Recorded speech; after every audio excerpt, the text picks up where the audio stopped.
Did you know you can advertise on podcasts? Don't act like you're not impressed. Find out more at podvertise.com.au. That's podvertise with an s.com.au.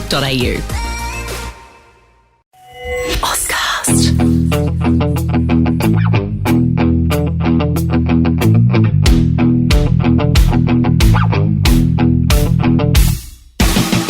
Thanks for joining me for another episode of Greats with Garby, and a man that I had on my list when I decided to embark on this podcast, pretty high up as someone I wanted to interview. He's a man who was cut from his high school basketball team in Atlanta, Georgia, that went on to be inducted into the Australian Basketball Hall of Fame. So as you can imagine, the story of how he got there promises to be a brilliant one.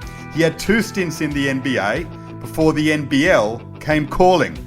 He would win 2 championships with the Melbourne Tigers, a grand final MVP award in 1997, and develop one of the great Australian basketball partnerships with Andrew Gaze, en route to having his famous number 21 singlet retired by the club. He is, of course, Lanard Copeland, and he's with me now. Lanard, hello to you. Thanks for jumping on board. Daniel, good to be here. How are you? I'm really well, and you look really well too. You look fit and in a good way. Is that an accurate assessment? I wouldn't say in a great way. I'm in Melbourne. We're in lockdown, so I'm just doing the best that I can in a tough situation. Believe that.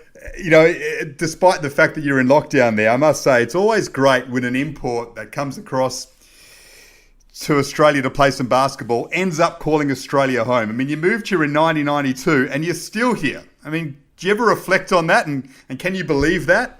I reflect on it all the time. In fact, I just got an email or a Facebook ad from a girl that I was supposedly dating in college, which is 31 years ago. Okay, now imagine this. 31 years ago, someone hits me the other day and goes, "Hi, do you remember me?" I said, not really. And so she went through the whole story, but it's been a long time, man. I mean, I reflect on being here and being here this long and missing all the things I miss in America. You know, there's little things that I miss, like going to a grocery store and having 3 aisles of cereal and the variety of different restaurants, you know, in my neighborhood and family, obviously, you know, cousins and family reunions and that kind of thing is the most, you know, the biggest thing that you miss. But, you know, the trade-off has been fantastic because Australia's been great to me. You know, I've met a lot of lifelong friends and had a pretty good career here. So, you know, I'm happy that if I had to go anywhere, Australia was probably the best place to go. Apart from, you know, falling in love with the country for obvious reasons, why have you stayed? Why didn't you go back? Was it an obvious thing or were there reasons for it? Well, 92, we got here. I got here in 92 after playing a couple of years in the NBA. And when you say playing, I wasn't really playing. I was sitting on the bench, 12 player, which is phenomenal for most people, being on an NBA team. But I wanted to play because I didn't get a chance to play in high school. And then to play 4 years of college, I had that fire. I wanted to learn more. I wanted to learn the game. I was eager about playing. I wanted to be on the floor. And I wasn't good enough. I mean, you had Charles Barkley and Rick Mahorn and Scotty Brooks, who's coaching, and Hershey Hawkins and Johnny Dawkins, who's coaching college. Those guys were the guys that were playing a lot of time. And I was learning the game, but I needed to play. So when I got here in 92, we went straight to the championship, you know, and lost in that third game against the Magic. And I felt like, yeah, you know, as good as the money is and as good as the fame is in the NBA, I'm not guaranteed to get on a roster spot. I'm not guaranteed to play.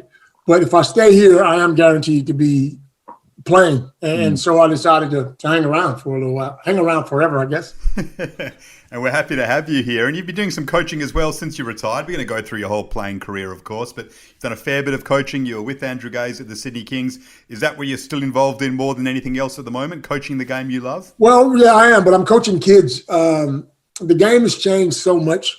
But as a player, an ex-player, you always want to give back. You always want to teach people the things you've learned that'll help you along the way. It's a fantastic game. You know, I've had nothing but great things happen to me. So you see a young kid who's struggling to shoot the ball or struggling with ball handling. you want to give them an easier way to learn and a better way to learn. So I'm coaching kids right now, but I'm staying involved in the game. Absolutely. Great to hear. So you're born in Atlanta, Georgia, Lanard. Was basketball the be-all and end-all for you in life from as young as you can remember? No. I was a sportsman. I played football. Football was my number one sport. I loved football, but I was a skinny, short kid. I was short and skinny, but I was fast. And I played football, and I played baseball, softball. I ran track. I had a skateboard as a young kid, and we lived on top of a hill. And I swear I used to ride that skateboard down the hill every day. And then I'd ride it back up the hill. I'd push it back up the hill.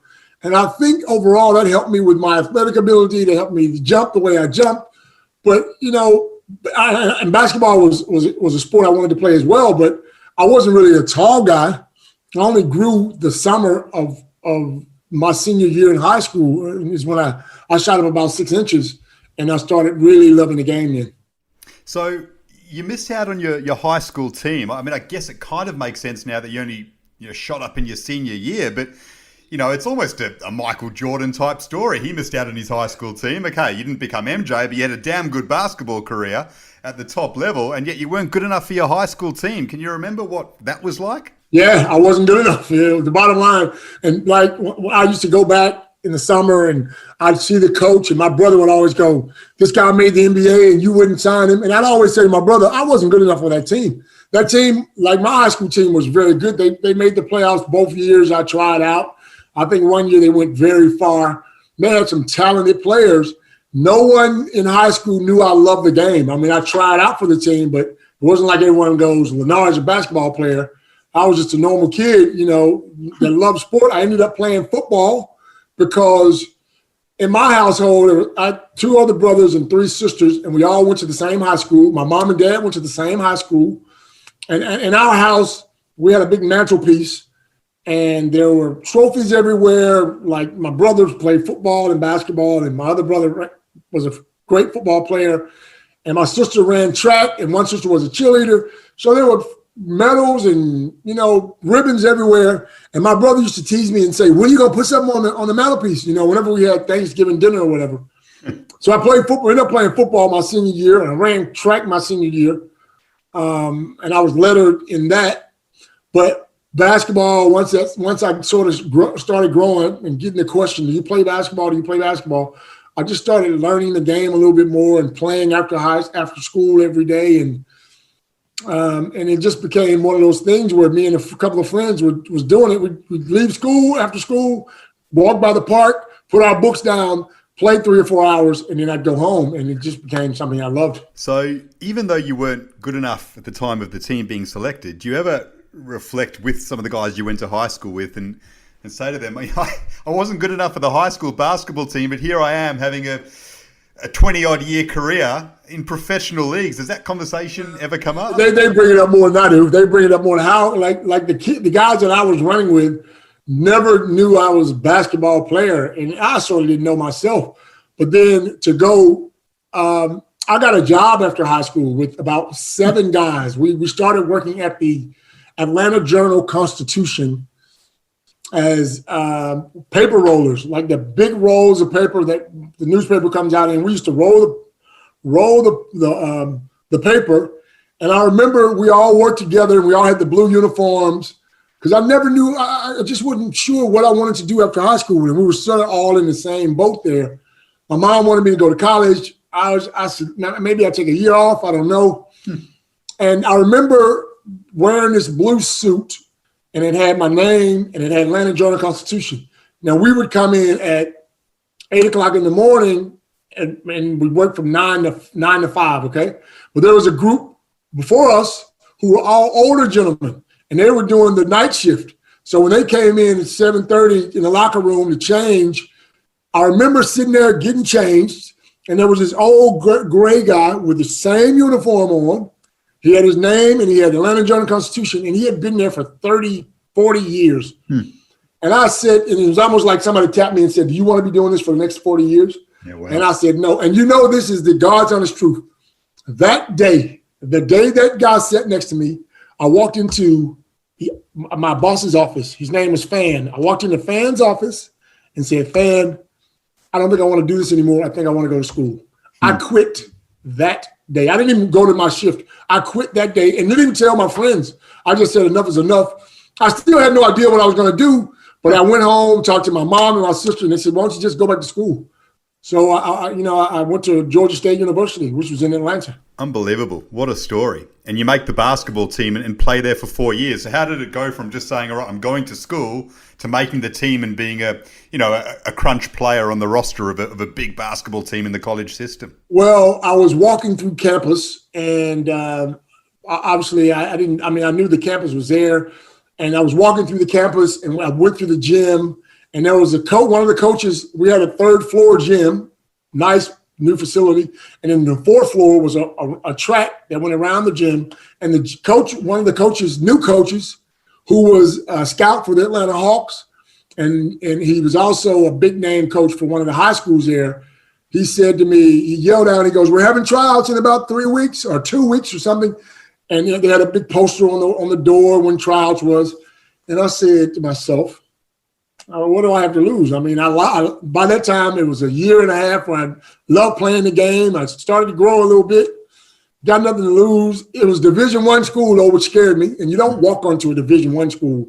You rarely walk onto a Division I school. So there was one scholarship left, and there was 31 guys that tried out for that one scholarship. And it was my day, because I just remember in that tryout, I just remember having one of the best tryouts ever. 3 or 4 dunks, I was shooting the ball well. Everything I put up went in. And the coach was sitting there. He was actually sitting on the floor, and I walked past, and he goes, "I'll see you tomorrow, training at 3:00." So I thought, me not knowing anything about being on a team, that was the first team I'd been on as far as basketball. I thought maybe, he wants me to work out again or whatever. And then after sitting down with him, they said, "Look, we got one scholarship left. We're not going to give it to you straight away. You got to earn it. You got to come to practice. You got to work hard." And midway through the season, they gave me a 4-year deal. So that my mom and dad loved that, because they didn't have to pay for school. I had room and board. I had books paid for, and I'm going to a Division I school, and all of a sudden I'm on a roster. So it was an amazing story. Yeah. It's an incredible story, mind blowing that you'd never been on a proper basketball team, and yet you're recruited by a Division I school not long after, and you're there for 4 years, and you're a crucial player on that team. I've never had the privilege of going to college in America, Lanard, and certainly not being a college athlete. Lots of people haven't. How good is college life when you're a star athlete? It's better for me because I was in Atlanta, but most Division I schools have a football team. And even now, Georgia State has one now. But back then, we didn't have a football team. It was basketball. Basketball was the show. So my first year, I didn't get a chance to play a lot. But I roomed with – my roommate was the starting point guard. So I got to pick his brain. He'd tell me every day, come to practice, do this, do that. And he was a pretty good player. He'd tell me what to do and what not to do. But then, fortunately enough, or unfortunately, we recruited 2 or 3 guys from major schools, Florida State, and we got a guy from Clemson, the rookie of the year in Clemson, and we got a guy from Florida State who had sort of left the school to come back to play for the coach. And they were big-time players, so we got a lot of publicity. A lot of Channel 2 and Channel 5 and Channel 11 news were at our trainings to see these guys come in. And they both went down with injury, and they were both in my position. So my first year, I didn't play a lot. The second year, I got a chance to play a little bit. I averaged 7, 8 points a game. In the second year, my third year went to 12, and in my fourth year, I was 15 points a game. And to average that many in a Division I school, you're going to have some scouts looking at you. So, but the college scene was crazy, because if you've never been to a college basketball game or a campus or parties every night, man, we had it flowing. So it was very fun. It was fun for me. It was something new, but it was very fun. Is it almost hard to stay focused on the basketball when all that's going on? Because I can imagine it's the ultimate life, right? Let me tell you, my roommate, the guy that I roomed with, rest in peace, he passed away, but he flunked out of school. Like he was a superstar. he didn't make his grades, and he flunked out. So we also had the first Division I deaf player. So we all had to learn sign language, and he was my roommate, Willie Brown. And he transferred over, and so the team had to learn sign language, and he was my roommate. So I had Parrish Dennis and Willie Brown, my roommates, and Parrish flunked out because I can honestly say we partied a lot in college because it was just, that's it. That's, you play ball, you go to school, and there's parties, sorority and fraternity parties every night. So when we lived off campus in an apartment, but all the sports people lived in the same apartment complex, the tennis players, the swimmers, the basketball players, the track and field. So we were always in that party atmosphere. What a life, the stuff of dreams. Hey, what's happened to Willie Brown, the deaf player on your team? Willie Brown is gone. I think he's. I haven't heard from Willie in about 10, 12 years, but I know he was coaching he was helping out with a deaf school somewhere. Great. I think it was in Connecticut somewhere. So I haven't really spoken with him, but it was fun to learn. In fact, when I got here, I did some stuff in the early 90s with a deaf school, but the deaf language here is a little bit different than the one in the States. So I wasn't great with it, but I learned the alphabets and I learned key words to get me through. And Willie could read lips as well. So it was really good for me to experience that. Unbelievable. So you go from, the stuff of dreams, college basketball, 4 years of that, this can't get any better. I don't want this to stop, to reality, and applying for the NBA draft in 1989, but not getting picked up. Coincidentally, another player in that draft who was overlooked went by the name of A. Gaze. So amazing you were both in that same draft, you and Andrew Gaze, and then you would be intertwined years later. But were you devastated? Did you have high expectations of being picked up? What transpired in terms of your mind? I didn't apply for the draft. I mean, what happened was my senior year, I had a couple of pretty good games. And so I got a scout come down to watch me from the LA Lakers. And we played in a tournament in California, Irvine. And I think I made first team tournament. And Scotty Brooks I think Scotty Brooks might have played in that tournament, and a couple of big name guys played. We played against Maryland, and Maryland had a couple of big name guys that played, and Mashburn and some of those guys, and I made first team. And so the scouts started to come watch me play, and luckily enough, I was consistent enough to average about 15 points a game, and the scout told me, he said, listen, we want to invite you to rookie camp in LA. He said, we like what you can do. You're wiry. You remind us of Michael Cooper, who played for the Lakers. Same sort of body build, same wiry body. Yep. We want to bring you in and see how it goes. Now, I was excited about it, but I've come to find out most teams bring in about 25 guys, bring in about 20 guys for every rookie camp. And then if you're good enough, they invite you back to veterans camp. Well, this year, the Lakers brought in 2 teams. And for some strange reason, they wanted to coach 2 teams. They were the only team and we played at Laurel and Marymount, and I was on the second team. And so I'm here. Here's a guy from Georgia State, a school not really known for basketball, but we're going to give him a shot. And we ended up playing the San Antonio Spurs, and it was the first year that Dave Robinson had come out of the academy. All right. So Dave Robinson ended up playing in those games, the summer league, because he wanted to get familiar with his team. And back then, Dave Robinson coming out of that academy was massive news. It was huge news. So our game was packed to the rafters. Like there was standing room only. So I'm warming up. I'm just happy to see. I'm happy to see Dave Robinson because I'd heard about him on the news, and geez, he's a big boy. He's a pretty big boy, So again, luck was with me, but I got to that game, and I absolutely shot up his side of the ball. I scored 30-plus points in that game. I think we ended up losing, but I scored 30 points. I shot the ball extremely well. I didn't know what the stats were, but I was 5 for 7 from the 3-point line, and everything I shot was going in. I had my mojo that game. And I do remember somebody shot the ball, and the ball came off the rim, and Dave went up to get it, but I jumped over his back and dunked it, and the crowd went crazy. Anytime anybody gets dunked on, the crowd's going to go nuts. And that was one game where I think people started to notice me. Okay. And then we ended up playing one more game. I ended up playing one more game because they tell you to pack for 30 days because you're going to end up playing about 8 or 10 games in the preseason. So you pack for 30 days. I ended up playing against the Philadelphia 76ers the next day, and I ended up with about 30 more points, still shooting the ball well. I love the gym. The rims were great for me.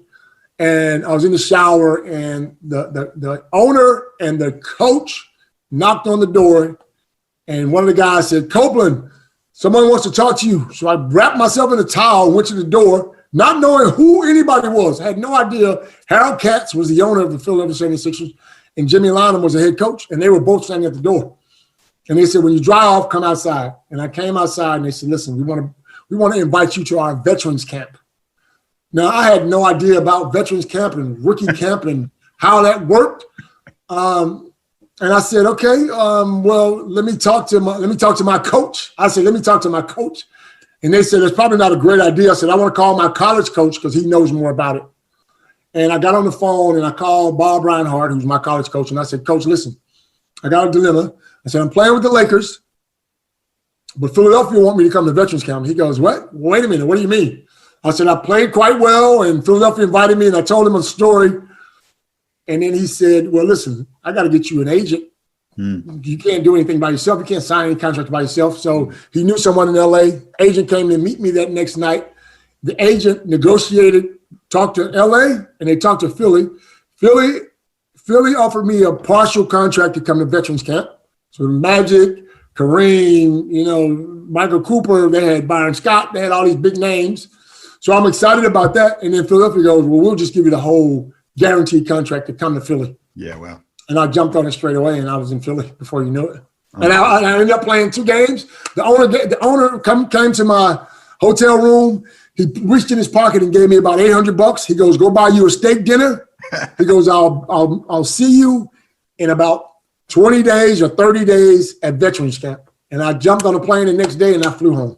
And ironically enough, the people in Atlanta had heard about it, and the same newspaper that I worked for, when I flew in, my picture was on the back page of that newspaper. So I had friends working at the newspaper plant that seen me go through that little circle of playing ball. Working there. Now I'm going to be a basketball player. It was crazy. So, yeah, I was all meant to be, I guess. All those years after walking out saying, "I don't want to do this anymore," and then you're on the front page because you've signed with the Philadelphia 76ers. An incredible story. So you played 23 games for Philly. The thrill of playing in the NBA, even though it came so quickly, how did you counter those emotions with the pressure of trying to hang on to a spot, which is so difficult to do, of course?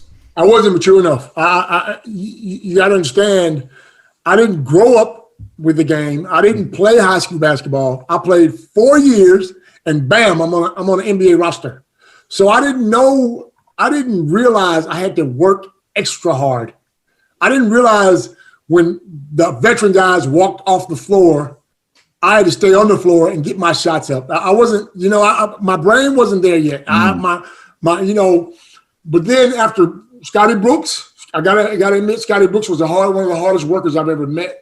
And he used to tell me, "Look, let's get in 100, 200 shots after training." And so it started to come, but, Philadelphia were at that stage where they wanted a championship and they were looking for a championship. So they were making trades and making moves. And I ended up playing those 32 games for Philadelphia, just sparingly. But my mindset wasn't right. And sort of it got there sort of when I got past the Clippers and got to Australia. I knew I had to work hard and whatever, but those experiences were fantastic. I mean, here I am. My best friend was Charles Barkley and Rick Mahorn, because most times veteran guys look after the rookies, and I was the gopher. Whenever they needed something, I had to go get it, or whatever. They tip well, but it is what it is. It's a part of of being in that fraternity. And those guys were amazing, man. I mean, I hung with them all the time. They were my boys, and so it was something that I will cherish for the rest of my life. Amazing, yeah. So a young Charles Barkley is there and dominating from straight away. I'm pretty sure he was all NBA first team the season you were there at Philly.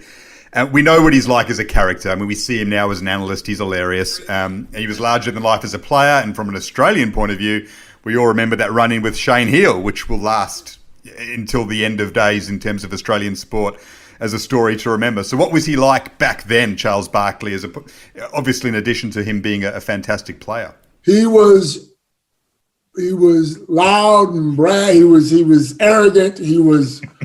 But one thing about Charles, he always spoke the truth, though. Like, if Charles messed up, Charles would say, "My bad, I messed up." But if you messed up, he's going to tell you that too. And Charles Charles wanted to win more than anything. He's watching Michael, Jordan get his, and he's watching all these guys win championships, and he didn't have any, because the year I was with the Sixers, we won the Atlantic Division. So our first round, we had to play the Chicago Bulls.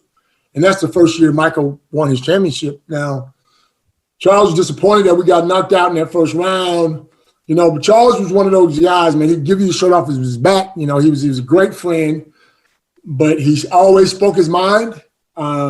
He had run-ins with the owner because we didn't have our own plane. Like we chartered a plane. But every other team in the NBA had their own plane, and we didn't have one. And Charles wanted that plane because after games, most teams would fly out that night and fly to another destination. Sometimes we'd have to wake up the next morning and do that. But there was always little issues, with Charles, and he expected you to be perfect, but he worked hard himself. So I understand where he was. So you had a courtside seat, obviously, for Michael Jordan winning his first championship. I mean, what was it like? Were you involved in that? I was there.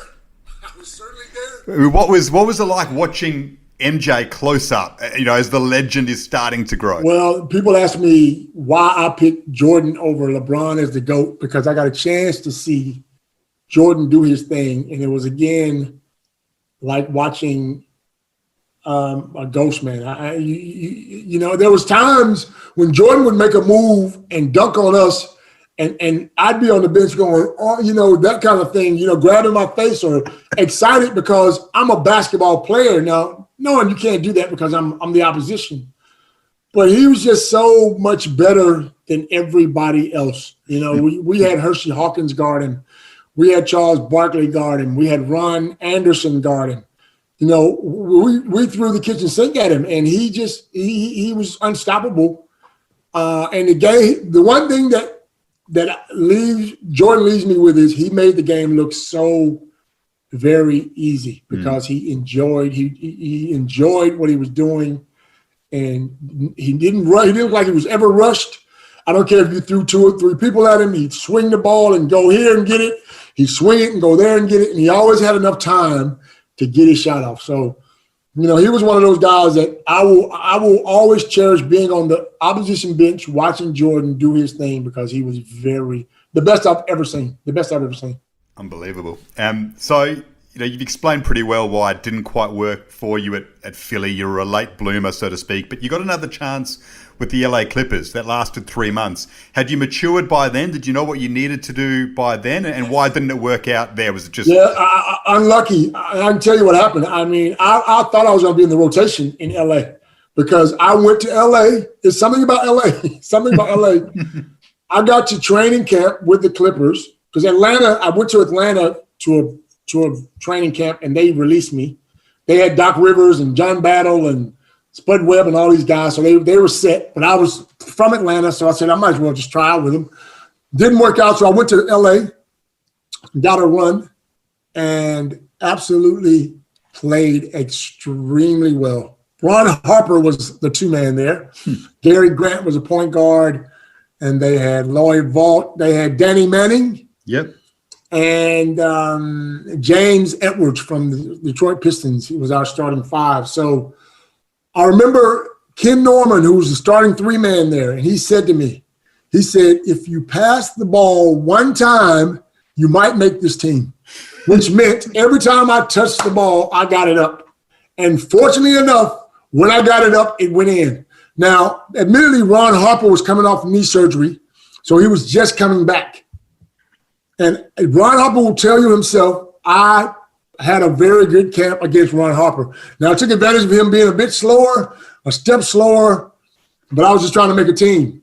And I made the team. And I was in the rotation, and I got a chance to play. And I remember, I don't know if you remember, Larry Johnson had just come in for the Charlotte Hornets. They call him Grandmama. He did a commercial with the wig and the glasses or whatever and the dress, and he had a couple of dunks. And I got a chance to play in this game, and it was at the end of the game, and we were up by 10 or 11, and somebody kicked me the ball up the floor. And Larry Johnson was standing under the ring like this, as if to say, you're never going to dunk on me, because he was pretty strong. He was a Charles Barkley. He was a pretty big guy. Man, I took off. I believe I took off. Felt like I took off from half court, and I threw him in the rim. This is one of my hardest dunks, and I still can't find that on tape, so on film. Somebody find that, please, for me. Hardest dunk ever, and I came down and twisted my knee. And I knew it was a great dunk because in the NBA, after every game, sponsors give you a prize for player of the game or whatever. I only played 10 minutes that game or whatever, and I got that prize. I got a gold necklace because everyone went nuts. Everyone went nuts over that dunk. I remember him wanting to. He was pissed off about it, and Ron Harper and those guys were with me, hugging my neck, and they're all happy about it. But I was really focused on playing in this. I said, I'm going to be here for a while. And what happened was I went to the locker room, and I came to practice the next day, and I didn't train. And one of the assistant coaches said, come here, let me talk to you. We're going to put you on injured reserve because we love what you can do. We're going to put you on injured reserve, and hopefully you come back soon. So guess what? I said, okay. I go to the locker room to make a phone call to call my agent to say they're going to put me on injured reserve. I make the phone call. Remember, we didn't have cell phones back then, so it was a rotary. I call my agent. Look, they're gonna put me on injured reserve. Great. I walk back out of the locker room. The head coach grabs me. He said, we just got word we're not allowed to put you on injured reserve because we have 4 or 5 guys on injured reserve already, and the league is cracking down. We can't put any more guys on injured reserve. And they released me that day. So I went from highs to lows in a matter of 5 minutes, made that call, got on a plane, got back to Atlanta, rehabbed.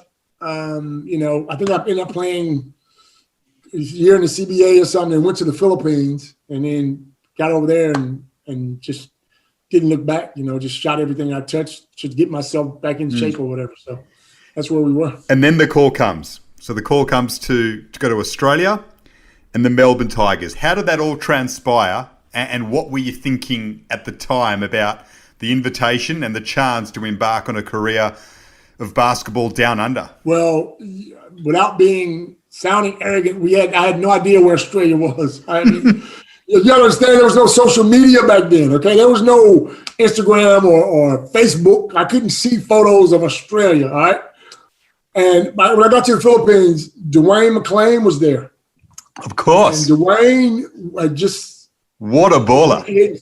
Yeah, Dwayne had just signed a contract. I remember playing in a game. We had 2 games on a Sunday at the Ultra in the Philippines. So I played first, and then Dwayne played after me.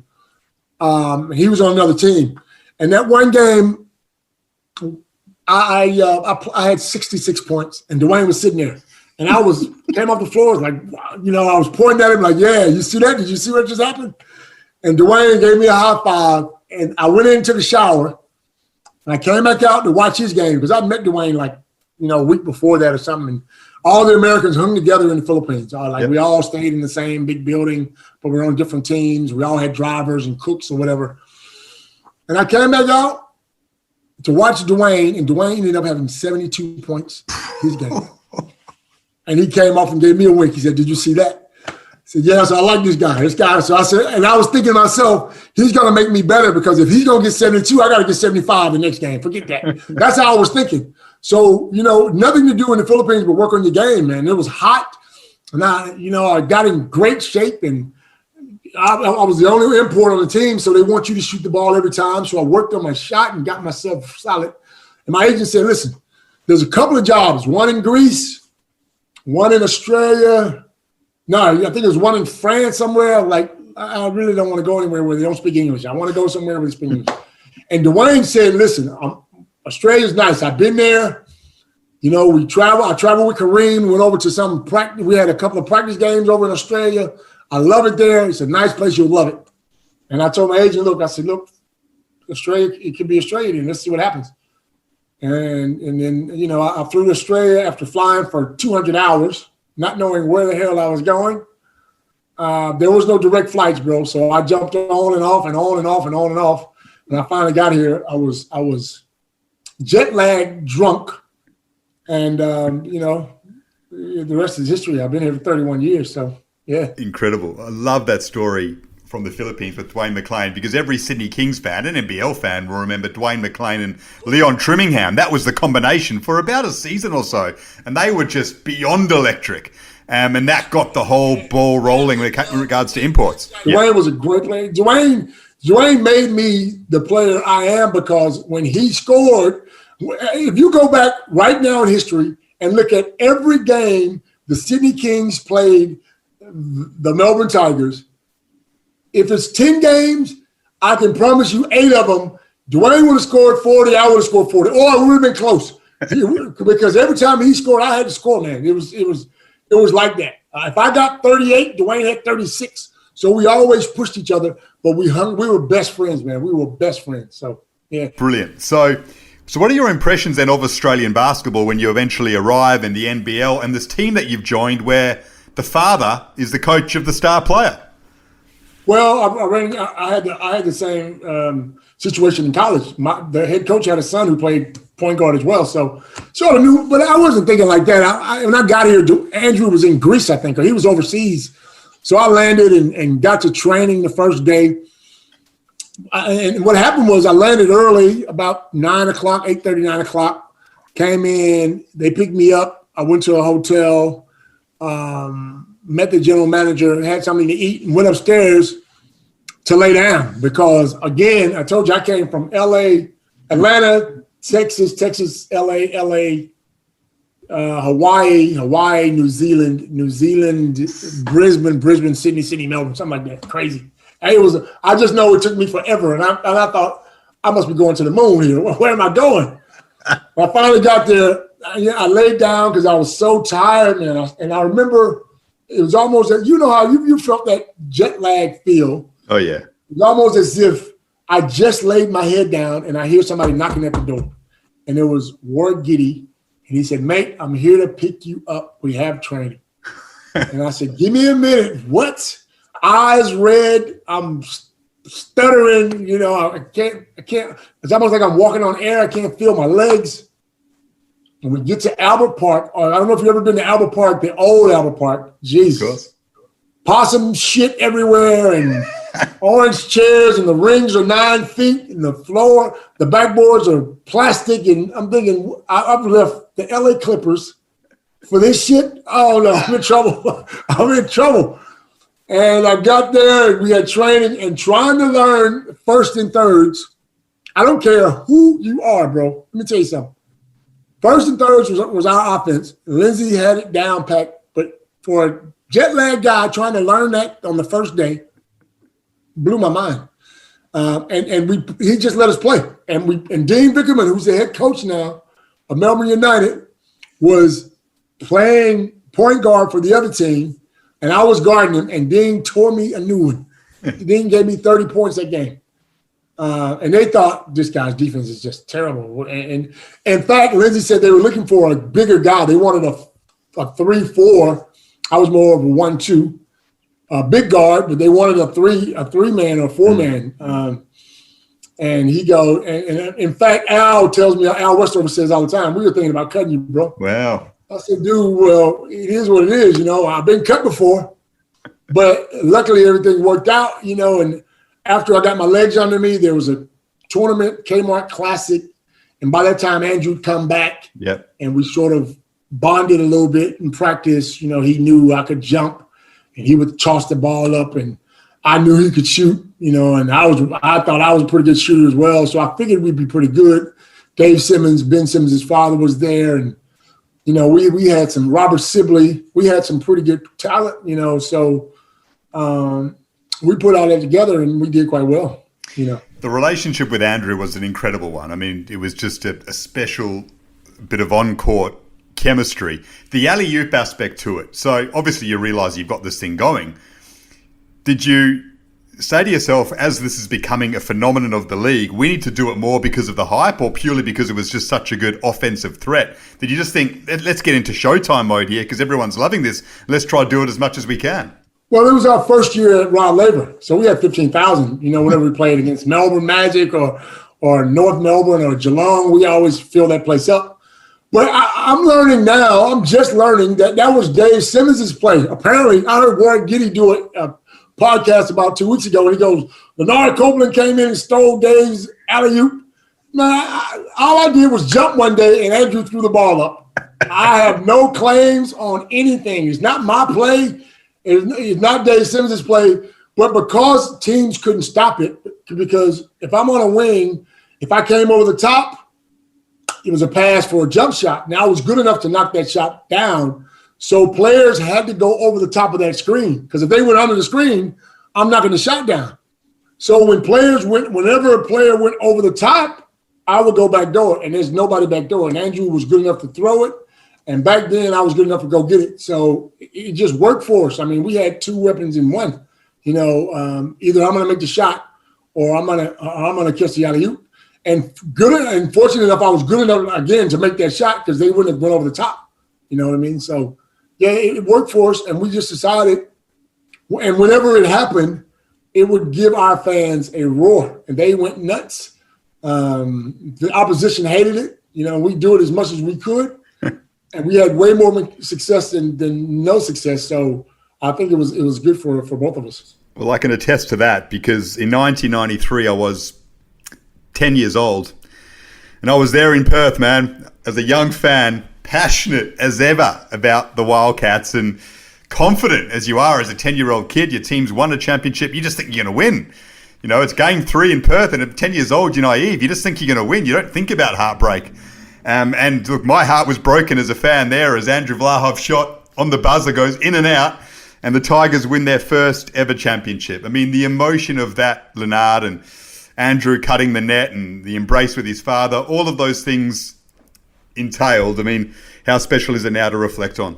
It's great because, you think about those times, when I'm retired and go back and you think about the best times of your basketball career, and certainly one of the best, because no one expected for us to win it except us and some of our fans.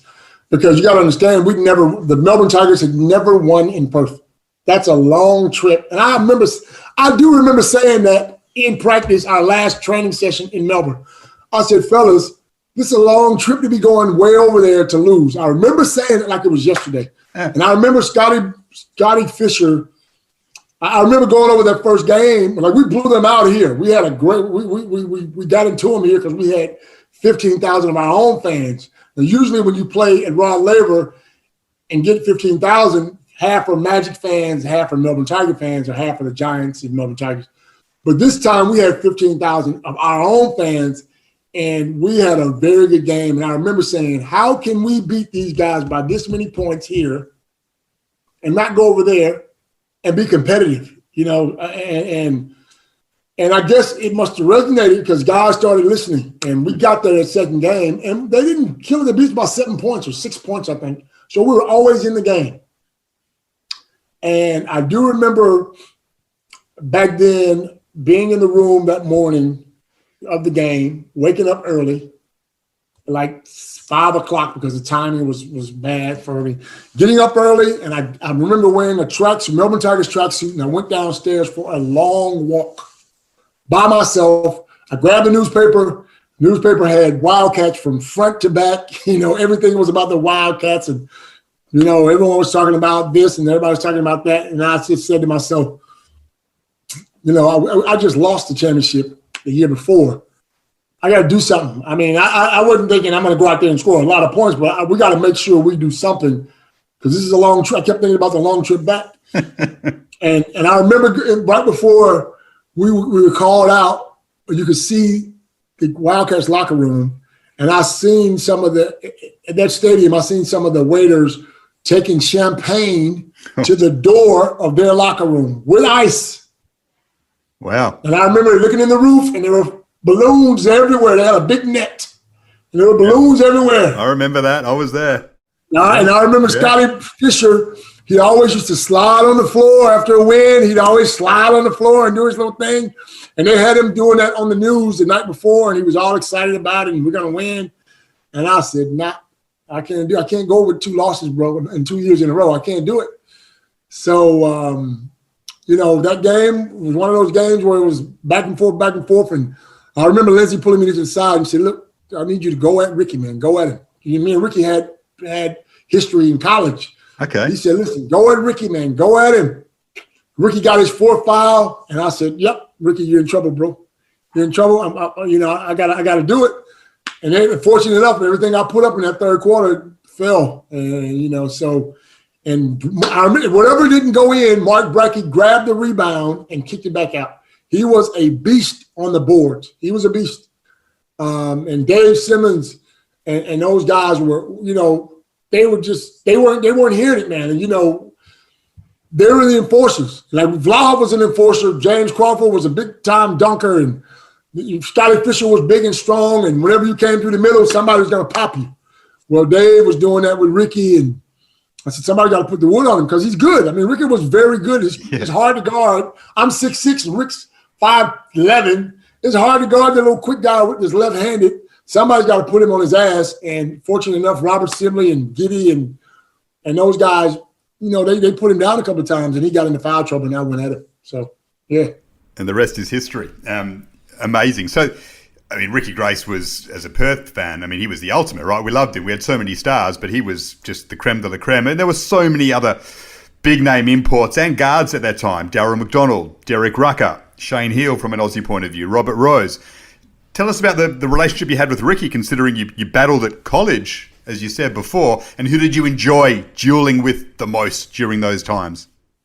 Ricky I only got a chance to play with Ricky once in college. We had a game against Oklahoma, and he had Stacey King, who was an ex-Chicago Bulls.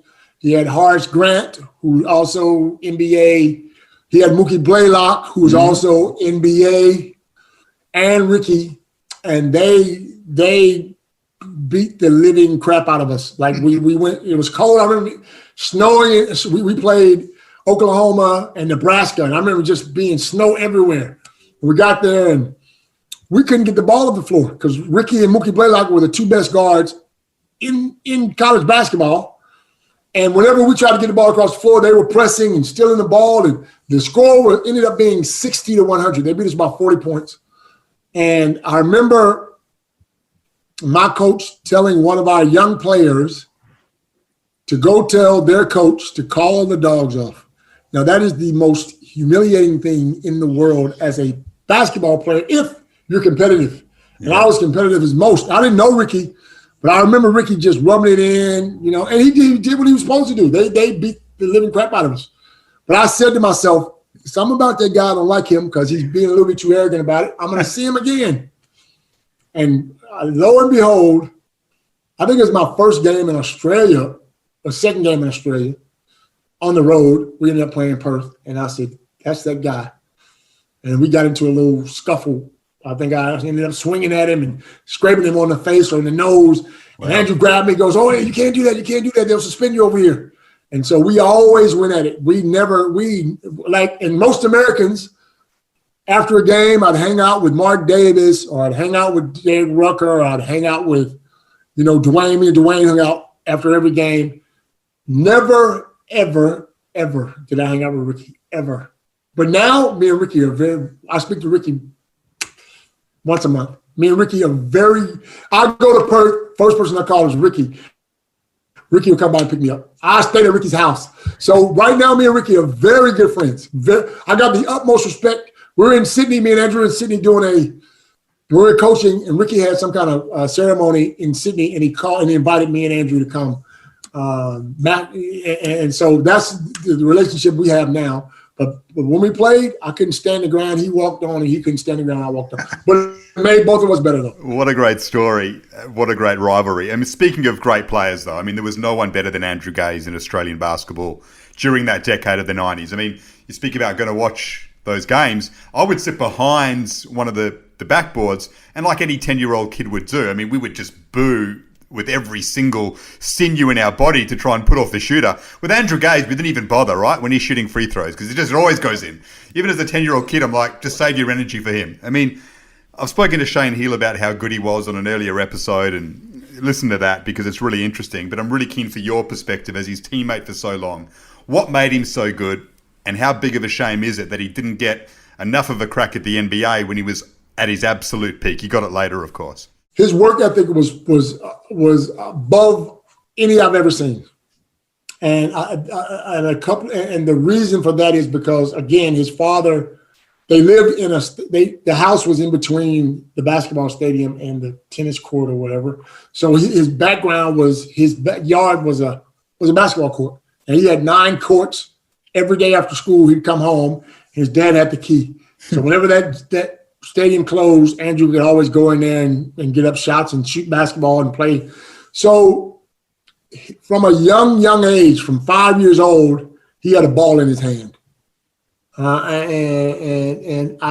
fact that he was always the first at training and the last to leave.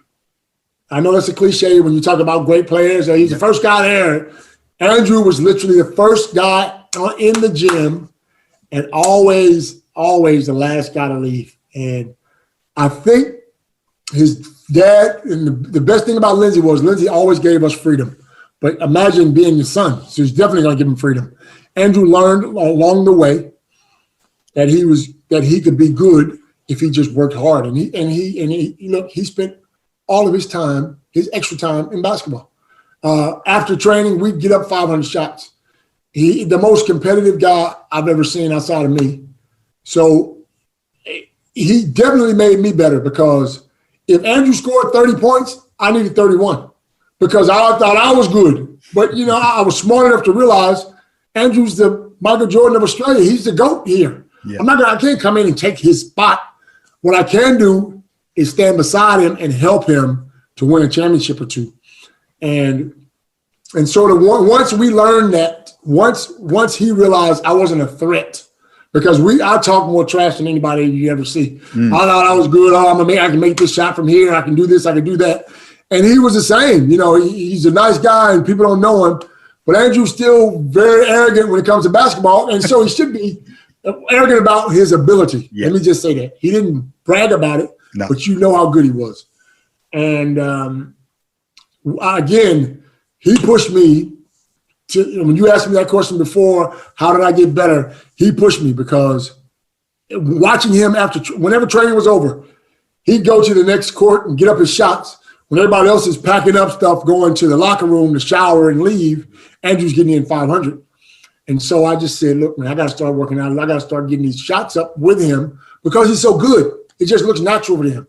I got to start doing the same thing. And every Wednesday and Friday, we'd have our little routine where Al Westover would rebound and we'd get up our shots, and we just made each other better. We did. Fantastic. I love that insight. It's funny how you talk about being a loudmouth and, brash on the court. I did some reading, actually, doing some research on NBL imports, hoping I'd pick up something on you before this interview. And Pete Hansen, who used to play for the Wildcats, big American center, he was asked to give a one-word answer about a range of different players from the NBL in the 90s. And when he was asked for a one-word response to Lanard Copeland, his response was obnoxious. That's good. That's what I'm supposed to be if I'm the opposition. I should be obnoxious. If I'm the opposition, I'm trying to worry you out your game, bro. But you got to understand something. Understand where I got it from. Charles Barkley was the number one. No, I can't say number one. I'm going to say Larry Bird was the number one trash talker.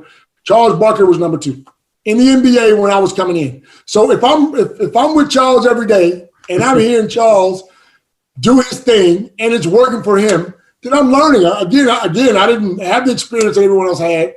I picked up all this stuff from these guys.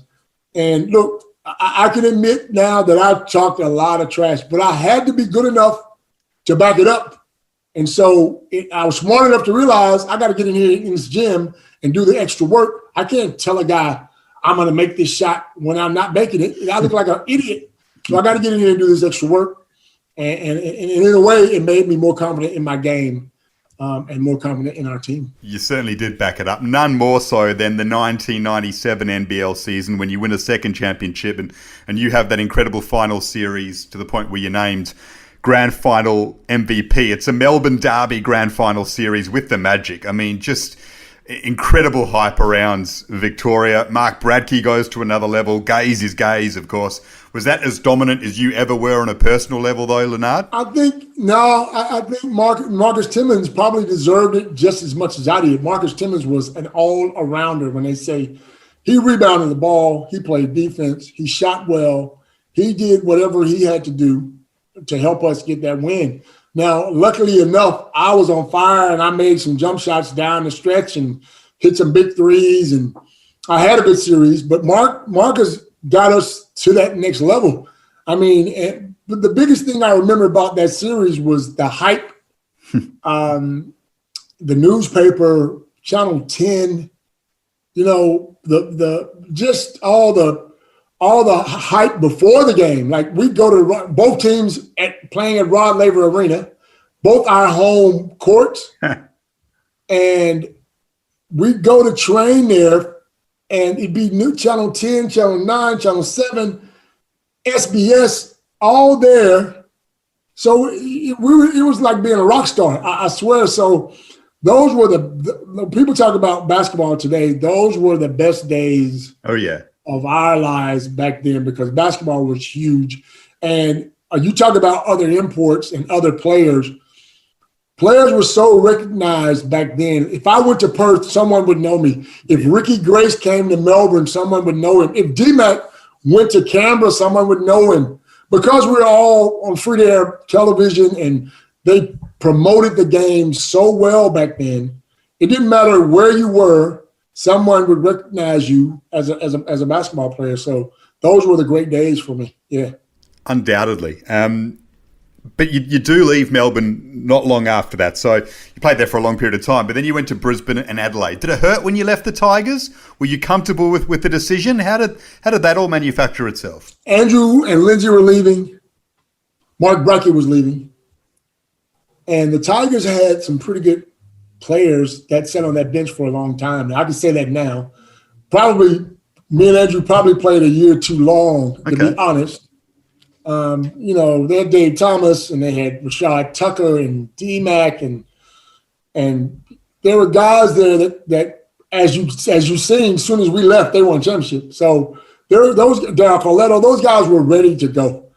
And when Jay-Z and Lindsay called it quits, I wasn't ready to retire. Again, I didn't start when I was 5 years old. You know, I started when I was 19, so I still had some basketball in my legs. And luckily enough, I got a contract in Brisbane. Now, I was right around the age of 40, turning 39, 40, going into Brisbane, and we had Joey Wright was a coach. And Joey's one of those old school college coaches that will run your pants off. Now, at my level, I've done a lot of running. I probably the wrong pick for me and probably the wrong pick for them. So I ended up staying 1 year. I had success. I played well. I think I scored my 10,000th point in Brisbane, you know, and but the work ethic for me, I could tell I was slowing down because Joey had 3-a-days. Now, that's unheard of for basketball unless you got a lot of young kids. So Joey would have Adam Gibson and Mick Hill and all these young guys come in at 7:30 in the morning. And then at 10, we'd have regular training. And then at 5, we'd have another training. At 39 years old, bro, you can't get water from a rock. So after that first year, I went in and said, Joey, listen, I respect you as a coach. You know, we're good friends, but I think I'm done. and sort of walked out. We shook hands. Everything was cool. But then I get a call from Phil Smythe, who said, listen, I think you still can play. Yep. You know, you're turning 40. I'm not gonna burn you out. You'll train once a week with the team, so you know the plays. The other time you come in and get shots, you ride a bike. He said, remember, I played when I was older. I know what it's like. He said, come in for 1 year, see how you like it. And fortunately enough, I had enough respect for Phil. I said, okay, I'll give it one more shot. I went to Adelaide and did quite well. And then I ended up playing another year because of the routine. I mean, if I'm not burning my legs out in training, then I could play on the weekend. And that's how it was. You know, I finished my 2 years in Adelaide and retired. But, you know, overall, my Australian career was fantastic. You know, you can't go overseas. You can't ask for anything more. Yeah. I mean, if I played at home in America in the NBA, you'd be happy to be in the NBA. But if you got to go overseas to finish the way I finished and to win championships and you know, have your jersey retired and become a Hall of Famer, then you can't ask for much more. And more importantly than anything else, to gain the lifelong friends that I have here. I got 4 daughters here, and you know, safe country. I'm happy that I made the decision. We're delighted that you made the decision because you gave us so much joy, and to hear you recount it all now is wonderful. A few quick questions to finish on, Lanard. Australian basketball now, where's it at for you? I mean, so many great players overseas. The league was picking up. Now COVID's obviously affected it a bit. Where's the game at for you, taking everything into account, grassroots to the top? I think grassroots has always been in a fantastic position. If you go to any stadium on a Saturday morning or a Friday night in Melbourne, then you can't find a parking spot and you can't walk in because they're packed. And it's always been that way since I've been here, and even now it's packed. There was a time in 2000s when the NBL took their foot off the pedal, off the gas. We stopped promoting. We stopped going to schools. We stopped going to the shopping centers. There was no TV deal, and so we lost fans. We lost it. Luckily enough, Larry comes in and saves the league, and he has done a fantastic job at getting it where it is today. I mean, and it's in a great position. I still would love to see another couple of teams in the league, and I'd love to see a TV deal on free-to-air. Yeah. Once you get those two, with the talent that comes through Australia, the talent here in Australia, with the population being what it is, the amount of talent you get as a basketball player in Australia is unheard of. And then with the imports, the ex-NBA guys and guys coming to play in Australia, this league is right behind the NBA. I mean, it's right behind the NBA. So the only difference is the money. I mean, but if you can get a TV deal, put another couple of teams in this league, basketball is in a good place, very good place. Most certainly, and it seems the closest it's been to those days of the 90s when you were flourishing along with so many others. The problem, I guess, now is, like when I was growing up watching in the NBL in the 90s, right, you had no other sports competing. So I watched the NBL and the AFL, basically. Now you've seen, you know, soccer get its act together, that's on TV, rugby union, for example. But now you've got access to all the international sports. I couldn't watch the NBA when I was a kid, right? It just wasn't on TV. Now you can watch every game of the NBA, every game of the Premier League, every game of the NFL. So it's very hard to get that media space, isn't it, for the NBL right now? I mean, that's the big challenge. Yes, absolutely. And again, back then, though, I tell people this all the time. When Michael Jordan was playing, I don't care what sport was on. If you're a soccer player, if you're a cricketer, you're going to watch Michael Jordan in the playoffs do his thing. So Michael carried the game for us back then. All right.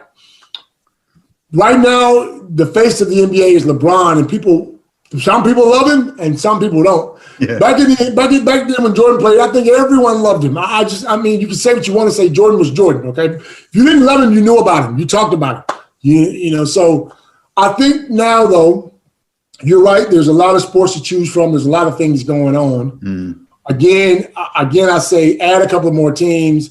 Get these cities involved. There needs to be a team in Canberra. Probably needs to be another team in Sydney somewhere. You know, it'd be great if Perth. I know Perth would love to have their one team, But if you can add a couple more teams and get on free to air, you get on Channel 7 on a Thursday night or a Wednesday afternoon when people aren't watching another sport, then it sort of picks that, it picks that viewer participation up, and then the league's back where it needs to be. Most certainly. All right. So you've answered the LeBron Jordan debate. I did have that question down, but that's not even, you've answered that a long time ago. You saw Jordan firsthand, and that's done. He's the GOAT for you, and that makes sense. Best player you ever played with? Now, you played with Barkley, but you played a lot of your time with Andrew Gaze. So when you answer that question, best player you ever played with, how do you weigh it up? Best player I ever played with in America, I'll do it a different way. Best player I ever played with in America is probably, it has to be Charles Barkley. Best player I've ever played with in Australia is Andrew Gaze, bar none. I mean, I played with some talent, but Andrew, with his work ethic and the way he went at his basketball business, he was a guy who's not athletic, who's not going to dunk on you, who's not going to forcefully grab any rebounds, but every night he'd end up with 30 points. You could write his 30 points on the paper before the game started. So, those two guys, for me, probably best two guys I ever played with. Yeah. He was remarkable. Best player you ever played against? Best player I've ever played against would be people probably in America, because I came in and I had to train against Hershey Hawkins. He was so skilled at coming off screens and using screens and getting open. And I was just learning the game, but he would run me through circles every day in training. I don't know how in the hell I stayed there the whole year, because Hershey Hawkins, and I learned so much from him because he was very quiet, never spoke, shot the ball extremely well. I'd have to say Hershey Hawkins my early days, because I had to guard him every day in training. Mm-hmm. And here, again, guys like Ricky and Derek Rucker and Robert Rose. You can't put them. You can't name one guy, because I remember Andrew was doing a lot of scoring, but I had to guard all these little quick guys every single game. So to guard Derek, who was averaging 30, and then Ricky, who was going to get his, and then Robert Rose, who was going to get his. It was tough, man. It was tough. And then I had to try to score on the other end, so I had to play both ends of the floor. So I put all those guys in the same. Dwayne McClain, I put all those guys in the same category. Australia has had some big-time superstars come through. Yeah. And fortunately enough, the fans who love basketball have had some great stars to watch. And they were a joy to watch, and you were chief among them as well. So best coach, is Lindsay the best coach you've ever had, or was there someone else who had more of an impact as you came through? Lindsay was the best coach because he did all of his work in training. He would swear and rant and spit and yell and point that big finger at you. And but if you ever notice Lindsay in a game, he'd always sit here and have his hands behind his head. And he'd always say, fellas, this is your game. I'm here. I'm a spectator. I want to watch just like everybody in the stands. So he let you learn the game. He let you play, and you had that freedom to experiment and do what you wanted to do. So by far, he was my best coach. By far. Brilliant story. Lanard, it's been awesome listening to you. It really has. I mean, just a wonderful sporting tale. And I'm sure people have been enthralled. You gave us so much joy when you played, and to hear you all put it all together from where it started to today is just fantastic. So thanks so much. Great to see you looking so well and so enthusiastic about your wonderful career. And just thanks so much for telling it all with such candor for us. Daniel, thank you for having me. It's been a pleasure. I tell this same story. I've probably told this story 500 times. I know people probably don't want to hear it, but it is what it is. You asked me on, so I'm happy to be here. And good luck with the podcast, and I hope everything goes well. And hopefully we'll stay in touch and speak soon. Let's hope so. Lanard Copeland, thanks so much. Thanks, Dane.